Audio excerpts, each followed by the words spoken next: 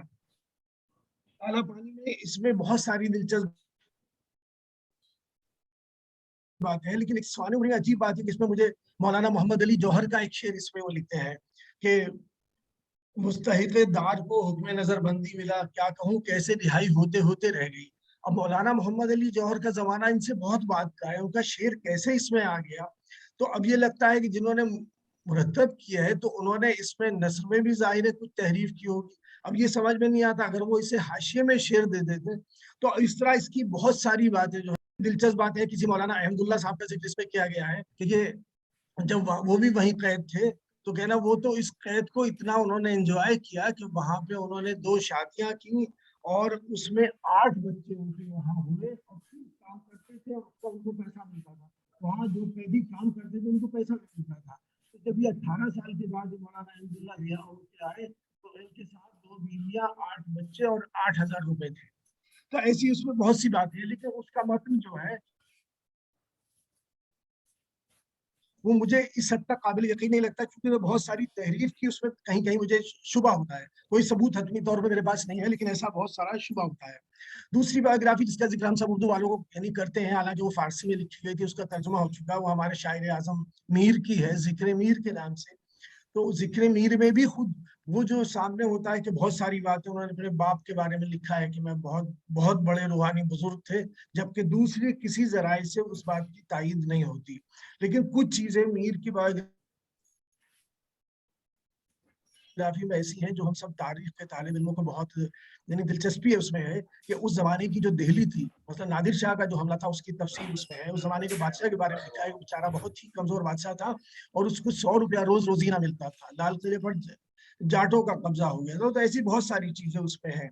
اس میں یہ بھی لکھا ہے کہ دہلی کی یہ حالت ہے کہ اگر یہاں کی بلڈنگوں کی، یہاں کی جو عمارتیں ہیں ان کی مرمت نہ کی گئی تو یہ بہت جلد جو ہے گر پڑیں گی، خراب ہو جائیں گی، ڈھہ جائیں گی۔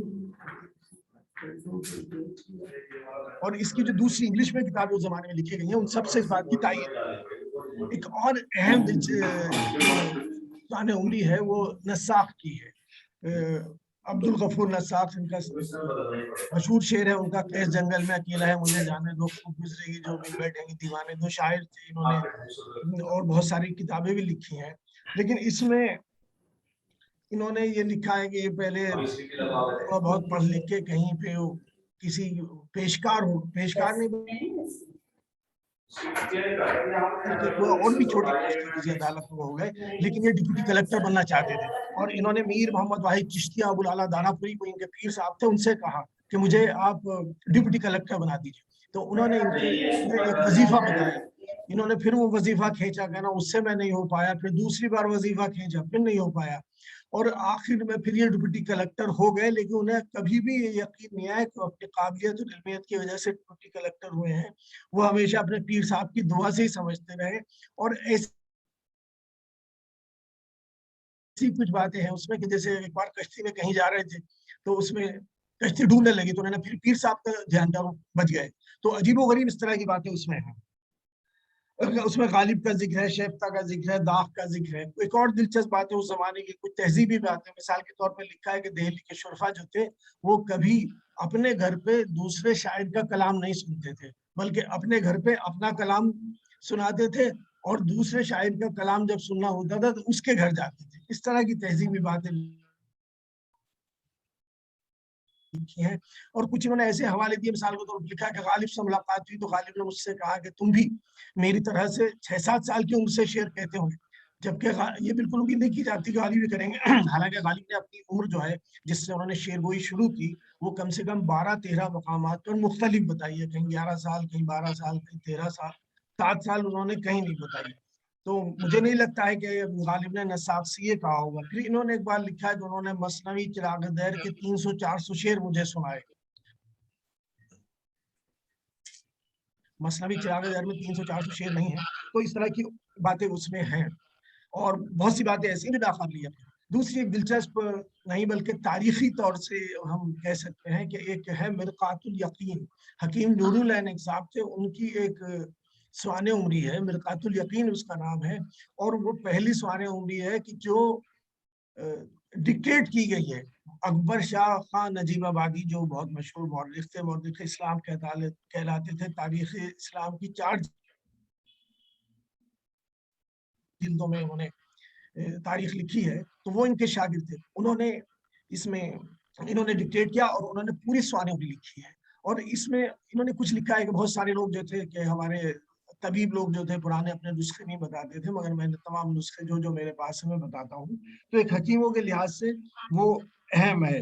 لیکن انہوں نے ایک دلچسپ بات یہ لکھی کہ ان کے والد نے کہا تھا کہ اتنی تعلیم حاصل کرو اور اتنی دور تعلیم جا کر تعلیم حاصل کرو کہ تمہیں خاندان کے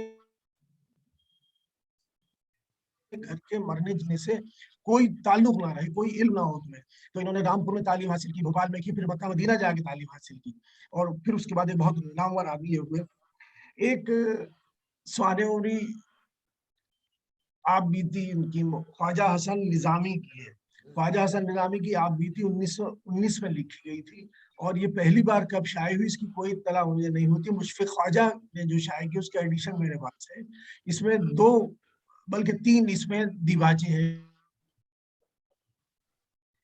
پہلا ان کی بیگم کا, ایک ملا واحدی کا ہے.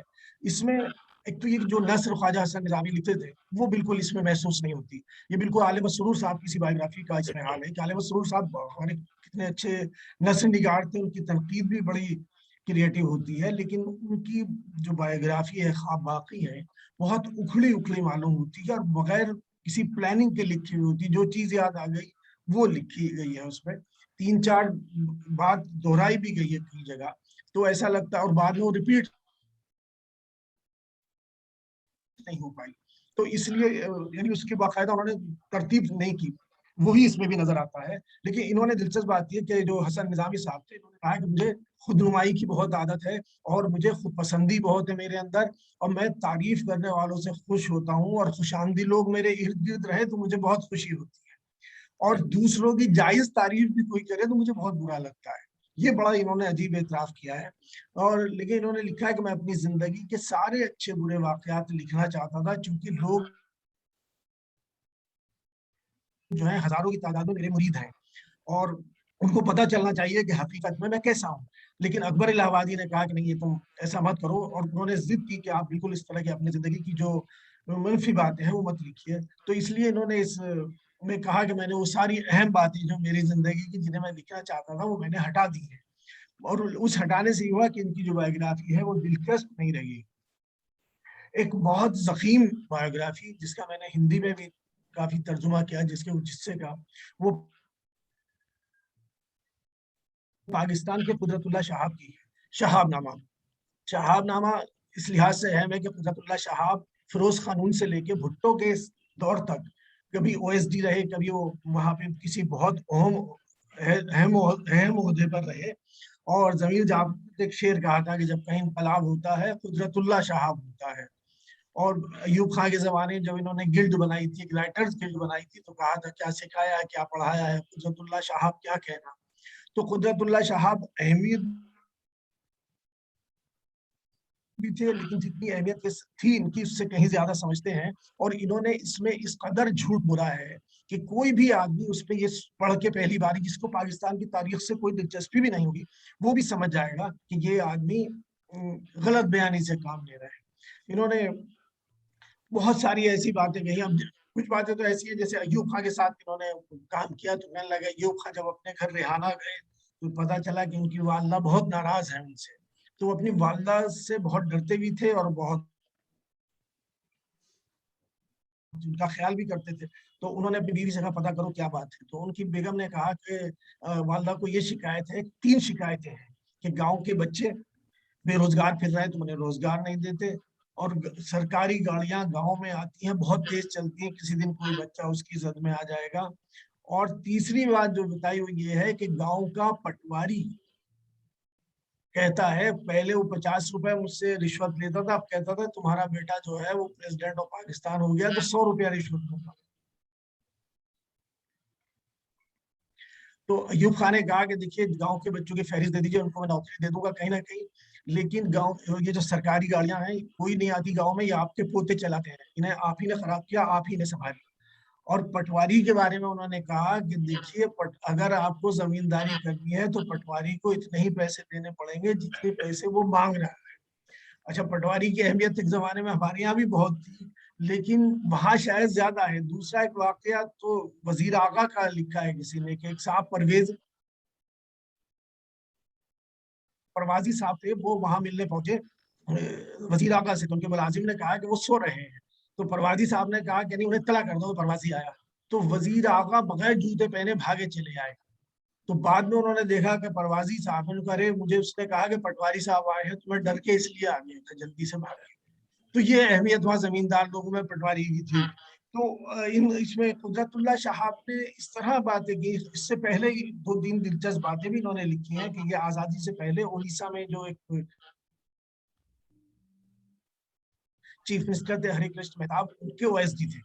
تو اڑیسہ میں انہوں نے واقعہ لکھا ہے کہ میں جس بنگلے میں رہتا تھا تو وہاں پہ کسی بھوت کا, لوگ کہتے تھے کہ یہاں پہ کوئی بیوروکریٹ مر گیا تھا, کسی غلط اس میں ناجائز طریقے سے مر گیا تھا, غیر قدرتی موت, تو وہ وہاں اس کی روح آتی ہے. تو انہوں نے کہا کہ ایک دن رات میں اٹھ کے بیٹھا تو دیکھا میرا گرام فون بج رہا ہے, پھر میں نے اسے بند کر دیا. تو اس میں پھر یہ ہوا کہ اوپر سے پرچہ آیا, انہوں نے مجھ سے سوال کیا, پھر میں نے جواب دیا پرچے میں. تو ایسی ناقابل یقین باتیں اس میں انہوں نے لکھی ہیں. ایک بات انہوں نے یہ بھی لکھی ہے کہ آزادی سے پہلے یہ کانگریس نے یہ سب جگہ جیو بھیجا تھا اپنے چیف منسٹرز کو کہ جتنے مسلم بیوروکریٹ ہیں ان کو اس میں نہیں آنے دینا چاہیے کسی اہم پوسٹ پہ, چونکہ پارٹیشن ہونے والا, یہ پتہ نہیں کہ کون پاکستان جائے کون یہاں آئے. حالانکہ وہ ایک طرح سے غلط تھا. تو یہ انہوں نے وہ کاغذ ہری کرشن مہتاب کے پاس سے چھپا لیا, اور اس کے بعد یہ جناح دہلی میں تھے آئے, تو جناح سے مل کے انہوں نے وہ کاغذ دیا یہاں آئے. تو لیکن جناح نے کوئی دلچسپی نہیں دکھائی, اور انہوں نے اس کے بعد یہ قدرت اللہ شہاب سے کہا کہ young man, it is breach of trust. اگر ہری کرشن مہتاب تم پہ یقین کرتا تھا اور تم نے اس کا کاغذ چرا کے لایا تو بہت بری بات ہے, انہوں نے کاغذ واپس کر دیا. لیکن قدرت اللہ شہاب ہی نہیں بلکہ جتنی بھی سوانح عمریاں ہیں اس میں ہمارے زمانے میں لکھی ہوئی, اس میں ایک خاص بات مجھے یہ نظر آتی ہے کہ ہر آدمی جوش کی سوانح عمری کی یا تو اس سے جان بوجھ کے یا تو شعوری طور پر نقل کرنے کی کوشش کرتا ہے, یا شعوری طور پر اس سے گریز کرنے کی کوشش کرتا ہے, لیکن اس سے نظر انداز کرنے کی ہمت نہیں ہوتی. تو انہوں نے اس نثر میں بھی جگہ جگہ اس کا انداز چھپایا ہے. جو جوش صاحب ایک چیز کی بہت ساری لکھتے چلے جاتے ہیں ہماری الفاظ, اور وہ تو بے تکان نثر لکھتے ہیں, اور لیکن جو ان کے انہوں نے باقاعدہ ان کی نثر جو ہے وہ چرانے کی کوشش کی ہے. جوش کی یادوں کی بارات کے بارے میں کہہ سکتے ہیں کہ شاید اردو نثر کی محمد حسین آزاد کے بعد سب سے خوبصورت کتاب ہے, اور سب سے بے بنیاد, سب سے کذب و افترا کا مجموعہ ہے. اس میں جس جگہ بھی آپ جائیے اس میں کوئی سچی بات آپ کو نظر نہیں آتی. بقول گیان چند جین کے ایسا لگتا ہے کہ پورا جو اودھ تھا وہ ان کے زیر نگین تھا, پورے جوش صاحب کے خاندان میں. مگر کچھ چیزیں ایسی ہیں کہ جوش صاحب نے جو باتیں اپنے اس پہ لکھی ہیں وہ لوگوں کو یقین نہیں آیا. اس پہ کہا بھی گیا, مثال کے طور پر انہوں نے ایک بات لکھی تھی کہ نواب رامپور نے میرے فقیر محمد گویا سے 50,000 روپے ادھار لیے تھے. تو لوگوں نے اس پہ یقین نہیں کیا, مگر بعد میں عرشی رامپوری صاحب نے, جو مولانا عرشی نے جو خطوط شائع کیے نواب رامپور کے, تو صحیح بات واضح ہوئی اور سچ بات ثابت ہوئی. تو لیکن اتنی بے مثال نثر میں لکھی گئی یہ کتاب ہے کہ رشید حسن خان نے لکھا ہے کہ ایک جگہ انہوں نے لکھا کہ مجھے جب وہ چلا تو مجھے اپنے والد کی سلطان خرامی یاد آ گئی. تو انہوں نے کہا کہ شہنشاہ خرامی یا بادشاہ خرامی سامنے کا لفظ تھا, لیکن وہ سلطان خرامی لاتے ہیں جوش صاحب. تو اگر آپ کو لکھنؤ کی تہذیب, لکھنؤ کے شادیاں, لکھنؤ کی دوسری چیزیں دیکھنی ہے, اگر آپ کو موسموں کا رنگ دیکھنا ہے, آپ یہ دیکھیے کہ ساون کا ذکر کرتے ہیں, گرمی کا, سردی کا, تو کس طرح سے اس کی منظر کشی کرتے ہیں, وہ دیکھنا ہے تو جوش کی کتاب بہترین کتاب ہے. لیکن اگر آپ کو اس میں سچ اور جھوٹ میں پرکھیں گے تو آپ کو بہت تکلیف ہوگی. دوسرا ایک کتاب ساقی فاروقی کی پاپ بیتی کے نام سے آئی ہے. عموماً تو جیسے کہ نام سے ظاہر ہے کہ وہ اسے اپنی پاپ بیتی انہوں نے بنائی ہے, اور اس میں جگہ جگہ اپنے ناجائز تعلقات کا ذکر کیا ہے. اپنی وائف کو کہتے ہیں میں اسے شرارت سے گنڈی کہہ کے بلاتا ہوں, جو اٹیلین وائف تھی ان کی. اس میں فیض اور راشد کا بہت ذکر ہے, اس میں فراز کا ذکر ہے, اور لیکن چونکہ وہ خود بلنٹ بھی تھے اور جگہ جگہ بہت اس طرح کی باتیں کرتے تو سب ذکر اس میں ہے. انہوں نے یہ بھی کوشش کی ہے جان بوجھ کے جو آپ کی طرح سے اپنے ناجائز تعلقات غیر ضروری طور پر مشتہر اس میں کریں. اور راشد صاحب کے بارے میں لکھا ہے کہ راشد صاحب کو چونکہ وہاں جلایا گیا تھا بٹے میں تو اس کی تفصیلات بھی انہوں نے دی ہیں. جو انہوں نے صرف یہ کہا تھا کہ وہاں وہ گئے ایک بار کسی کریمیشن میں تو انہوں نے کہا یہ تو بہت اچھی چیز ہے, ایک دم آدمی اس پہ ختم ہو جاتا ہے. انہوں نے یہ اس طرح کی وصیت بالکل کہیں نہیں کی تھی مجھے ضرور اسی طرح کیا جائے, لیکن ان کی وائف جو تھی شہلا اس نے کہا نہیں وہ یہ کہہ رہے تھے تو انہیں ایسے کیا جانا چاہیے. اور جب ان کو یعنی نظر آتش کیا گیا تو ان کا بیٹا شہریار بھی وہاں پہنچا نہیں تھا, تھوڑی دیر کے بعد پہنچا, اس نے چلیے تو ہونا ہی تھا ہو گیا. لیکن راشد صاحب کے بارے میں لکھا ہے کہ خود کسی کا دل دکھانے میں وہ ابتدا نہیں کرتے تھے, لیکن اگر کوئی ان کا دل دکھاتا تھا تو اس کے بعد بدلہ لینے میں معاف نہیں کرتے تھے. ایک دلچسپ آپ بیتی جو ہے وہ نوشاد کی شاعری, فلم کے جو میوزک ڈائریکٹر تھے موسیقار نوشاد صاحب, ابتدا میں وہ یہاں شائع ہوئی تھی, شمع میں قسطوار شائع ہوئی تھی, اور بعد میں اسے فرید بک ڈپو نے کتابی شکل میں شائع کر دیا. ان کے انتقال کے بعد میرے خیال سے وہ کسی اور نے مرتب کی ہے شمع سے لے کے, لیکن اس میں کوئی زیادہ تحریف نہیں کی گئی ہے, بالکل وہ ہے. کچھ چیزیں اس میں بہت دلچسپ ہیں, خاص طور سے مغل اعظم کے سلسلے میں اس کا ذکر ہے کہ آصف نے مجھ سے پوچھا کہ وہاں پہ جو جب سلیم لوٹ کے واپس آتا جشن منایا جاتا تو کون سا گائک ٹھیک رہے گا, تو میں نے کہا کہ بڑے غلام علی خان سے بہتر تو کوئی نہیں ہے ہندوستان میں, مگر وہ فلموں کے لیے گاتے نہیں. تو میں نے کہا کہ نہیں چلیے آپ چلیے وہاں ان سے بات کرتے ہیں. اب بڑے غلام علی خان کے پاس گئے تو وہ آصف کو تھوڑا بہت آصف کو بالکل نہیں جانتے تھے اور نوشاد کو تھوڑا بہت جانتے تھے. تو نوشاد سے انہوں نے کہا کہ یہ کیسے آئے آپ, انہوں نے کہا کہ یہ فلموں میں آپ کو گوانا چاہتے ہیں, اور کہا میں فلموں میں نہیں گاتا ہوں. تو آصف نے کہا خان صاحب آپ گائیں گے, انہوں نے کہا نہیں میں نہیں گاتا ہوں. انہوں نے پھر یہی دہرایا خان صاحب آپ گائیں گے. تو بڑے غلام علی خان نے ان سے پوچھا کہ بھئی آج کس مسخرے کو پکڑ لائے ہو, یہ میں منع کر رہا ہوں یہ کہے جا رہا ہے. کہنا نہیں یہ ضدی آدمی ہے. تو انہوں نے کہا ضد تو میں 2 منٹ میں دور کر دوں گا. انہوں نے کہا کہ میں 25,000 روپیہ لوں گا ایک گانے کا, جبکہ اس زمانے میں دوسرے بڑے گانے والوں کو 500 روپیہ 400 روپیہ ملتا تھا. تو کیا آصف جگہ ٹھیک ہے 25,000 روپے طے ہو گیا اور وہ گایا. ایک انہوں نے ایک ایسے بزرگ کا ذکر کیا ہے جو مجسٹریٹ تھے, اور وہ جو رسی ہوتی ہے اس کا بنڈل بناتے رہتے تھے, اس لیے انہیں بنڈل بابا مشہور ہو گیا تھا. تو وہ لوگوں کو چیک دیا کرتے تھے. کوئی کہتا تھا میرے لیے دعا کر دیجیے تو اسے کہتے تھے جاؤ 25,000 روپے مل جائیں گے, 25 لاکھ مل جائیں گے. اور انہوں نے یہ لکھا ہے کہ ان کو اتنے ہی روپے فوراً مل جاتے تھے. اور سہراب مودی کو انہوں نے لکھ کے دیا کہ جاؤ 25 لاکھ روپے تمہیں مل جائیں گے. تو میں نے سہراب مودی کو دیکھا ہے کہ وہ اپنی سیف میں پیروں سے نوٹوں کو اندر کرتے تھے, ان کے پاس نوٹ رکھنے کی جگہ نہیں تھی. تو نوشاد سے بھی کہا, انہوں نے نوشاد کو ایک دن چیک دیا انہیں 25 لاکھ کا, تو انہوں نے کہا نہیں مجھے پیسہ نہیں چاہیے, مجھے تو آپ دعا کر دیجیے کہ سکون ملے. اس طرح کی اس میں باتیں ہیں, لیکن زیادہ فلمی دنیا کے بارے میں وہ ایک بہت اوتھینٹک ہے, جو ہم نے دوسری جگہ بھی پڑھا ہے. بہت ساری جو آج کل کتابیں انگلش میں فلموں کے بارے میں آتی ہیں تو اس میں مجھے کوئی ایسا قصب و اختراع نہیں محسوس ہوئی. ایک مختصر سی جو بایوگرافی وہ حکایت ہستی کے نام سے سغرا مہدی کی آئی ہے, ہماری جامعہ کی جو پروفیسر تھی. اس میں کچھ تو ان کی ذاتی زندگی کے بارے میں بات ہے, خواجہ غلام السیدین کے بارے میں بات ہے, عابد حسین صاحب کے بارے میں بات ہے جنہوں نے پڑھا. لیکن ایک بات انہوں نے یہ لکھی کہ اسکول میں ملازم تھی اور کوئی جشن بچوں کا کوئی فنکشن تھا جس میں لڑکیاں رقص بھی کر رہی تھیں, ڈرامہ کر رہی تھی. تو بیرسٹر نور الدین احمد جو انگلینڈ کے پڑھے ہوئے تھے, نہرو, فخر الدین علی احمد, ان لوگوں کے ساتھی تھے وہ. تو وہ ناراض ہو کے کھڑے ہو گئے کہ تمہاری غیرت کو کیا ہو گیا ہے کہ مسلم لڑکیاں یہاں رقص کر رہی ہیں. اور اگلے دن وہاں ہم لوگوں نے وہاں چڑھائی کر دی, اسکول بند کرا دیا, اور جبکہ اس میں کوئی مسلم لڑکی رقص کرنے میں موجود بھی نہیں تھی. اور دوسری بات انہوں نے لکھی, جب میں لکھنؤ میں وہاں علی گڑھ یونیورسٹی میں پڑھتی تھی تو مجھے وہاں میس میں جو کھانا ملتا تھا تو اس میں مچھلی آئی تو میں نے مچھلی اٹھا لی. تو کسی نے کہا بیوقوف آدمی یہ سنی مچھلی ہے, شیعہ والوں کی مچھلی الگ ہے. تو سنی مچھلی اور شیعہ مچھلی بھی الگ الگ ہوتی تھی. یہ انہوں نے علی گڑھ کے بارے میں لکھا, یہ مجھے بھی علم نہیں تھا لیکن دلچسپ ہے. علی گڑھ کا اگر ایسا تھا تو پرانے زمانے یعنی ہندو پانی مسلم پانی تو ہم نے سنا ہے کہ اسٹیشن پہ بکتا تھا. ایک اور بہت دلچسپ بایوگرافی جو اخلاق احمد دہلوی تھے, جو دہلی کے منٹوں کے سلسلے میں کچھ ذکر ہم لوگوں نے پڑھا ہے, ان کی 2-3 کتابیں ہیں جس میں انہوں نے اپنی یادداشتیں اور بایوگرافی لکھی ہیں تھوڑی بہت.